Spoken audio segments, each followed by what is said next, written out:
other agree. rabbit hole where it's kind of like, okay, so if that's true, then what are the implications of that?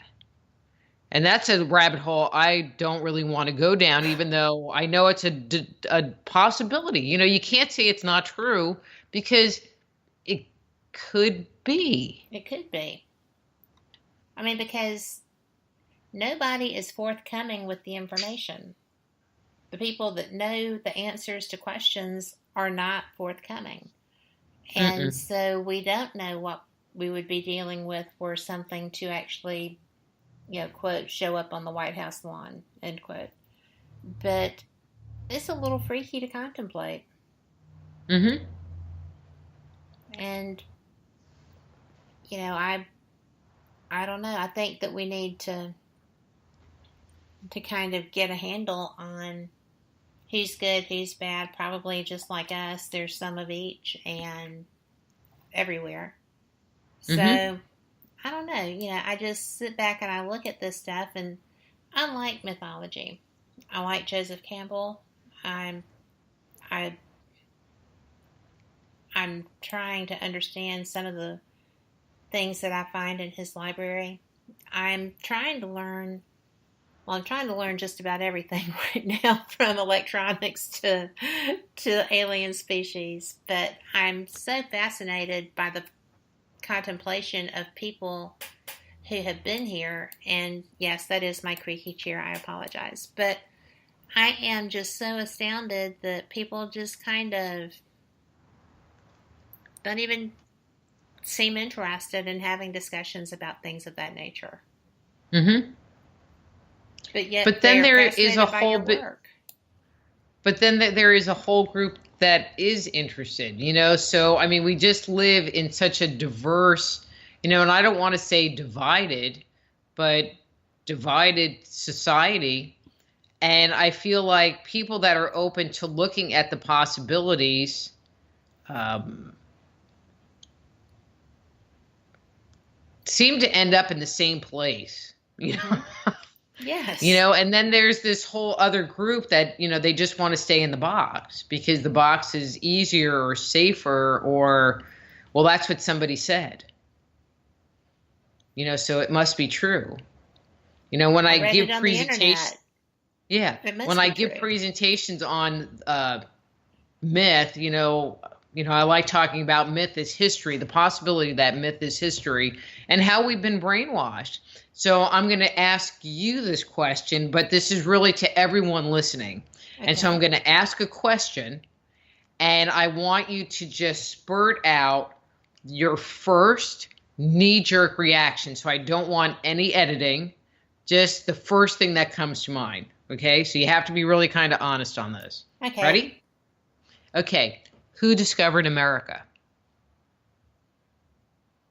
Oh, come My on. knee jerk is Christopher Columbus, but it's That's not. right. It's Ponce de Leon.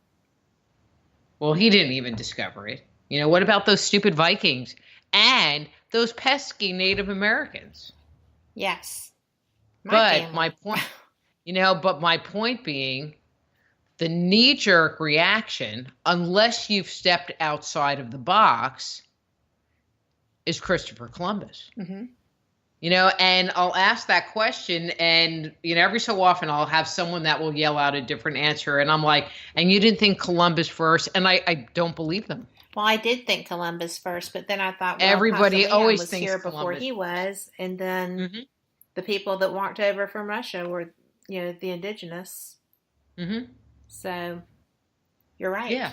It is a knee You know, jerk. but the programming we received, and so we have to learn new things to break out of the programming that we were indoctrinated to. I mean, people don't recognize, and that was kind of one of the underlying themes that goes through that Stepping Out of Eden book is the concept of programming. And I can see we're about ready to take a break. So We why are. don't we come back to that on the other side? We will do that. And this one is 3 minutes, so y'all just enjoy, and we'll see you in a sec.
You are listening to WPHM Digital Broadcasting.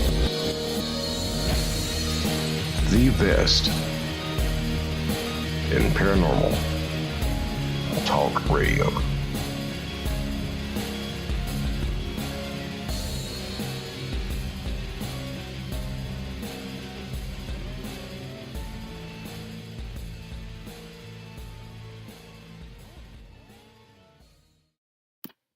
Welcome back to Paranormal Experience Radio. I'm Kat Hobson. I'm your host, but y'all knew that. And I am joined by my guest, Dr. Rita Louise. And we have been talking ETs and mythological history. We are recovering it all. And I am having the best time. So I really appreciate you being here. Well, I appreciate you letting me be here with you. Whatever that was. Well, it's fantastic. And we have a comment, and I do not have my glasses, but I hate when my arms get shorter as I age. Brenda thinks that Hollywood invented the so-called reptilians. I'm like, they were there before Hollywood. But is there documentation of that? So in mythology, they don't say reptilian, obviously. Right. But there are multiple references in multiple cultures to the half man, half serpent, half snake character. Like Quetzalcoatl was that character. Fuxi and Muwa in China were those characters. Actually, if you look at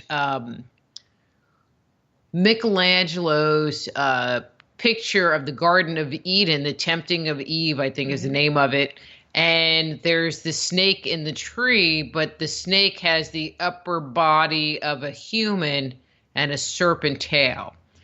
So from a very long time, so my belief is that these stories predate what we consider quote unquote humanity by many, many, many thousands of years.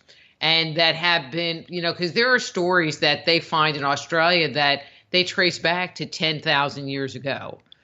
So let's say 10,000 years ago, but I think they're even older than that. And,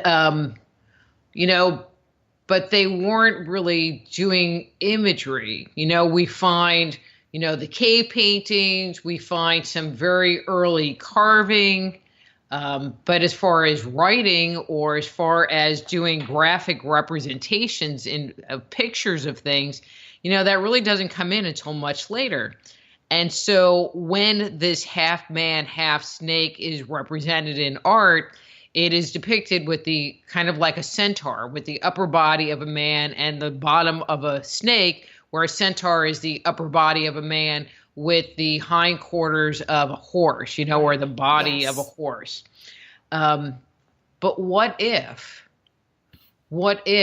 they took a description that it was half man, half snake, or half man, half fish, and took that description and created that image because it was a little more socially accepting to have a human body and a snake bottom versus a half man, half snake being a humanoid, aka has a head, 2 arms, and 2 legs, but looks like a snake, which would be more of a description of a reptilian. So to me, it's really not that big of a leap to say, that the way that we envision these half man, half snakes might be in error. That it's not the upper body of a man and the bottom of a snake, but more reptilian in nature. Well, iguanas and salamanders are reptilian. Well, and they have legs. So there's all kinds of possibilities that you could go to with that.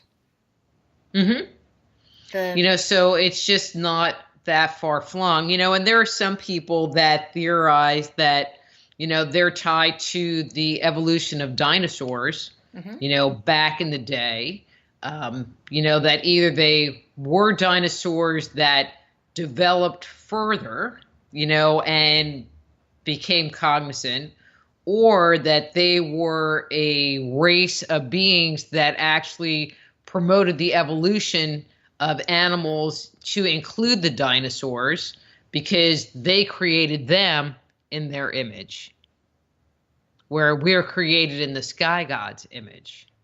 Interesting. That is a whole different mindset. Mm-hmm. I like that. I like it. Doing this work, it really, I do psychic work. That's, my day job. And when you do that kind of work, you're really required to take a step back and look, this is what I see. This is what I see in your space. This is what's going on in your body, whatever that is, and be really neutral to it and not have an opinion, because if you inject your opinion, then you're not giving them a real reading. You're just supposed to look at it. I'm going to say do a certain amount of interpretation and then report it back. And so that's kind of my methodology is I take this information and I kind of organize it and somewhat interpret it. But more importantly, I just report it for you to sit there and make the decision of what you want to do with it.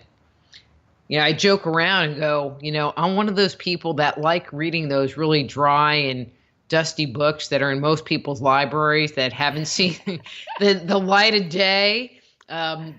Yes. That's my favorite stuff to research. Like, you mentioned Joseph Campbell, and I don't read Joseph Campbell because he really has an opinion about the stories, that they are not true. And, he doesn't report it. He gives an opinion about what he thinks they are. Yes. And I just ignore that because I think they are true. Mm-hmm. So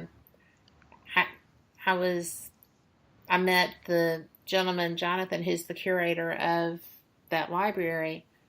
And I thought, you seem so much more loose than I would have thought you were going to be. And he is. He's very relaxed and very nice.